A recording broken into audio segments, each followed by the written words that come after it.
ఢిల్లీలో సొరంగ మార్గం ఒక రాజధాని ప్రాంతంలో ప్రత్యక్ష రహదారితో పాటుగా పరోక్ష దారి ఉండాలి. రాజుల కాలమే కాదు, ఈనాడు కూడా అవసరం అన్నటువంటిది.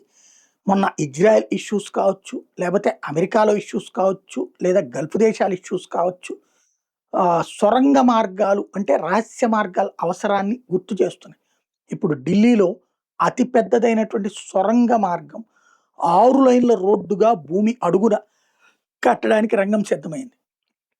దీనికి మోడీ సర్కార్ క్యాబినెట్ ఇవాళ తీర్మానించింది. దాదాపుగా 7,000 కోట్ల రూపాయలతో ఢిల్లీలో సుమారు 14, 15 కిలోమీటర్లు సొరంగ మార్గం ఏర్పాటు చేయబోతున్నారు.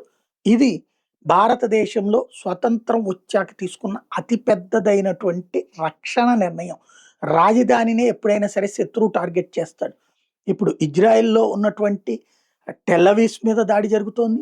టెహ్రాన్ మీద దాడి జరుగుతుంది.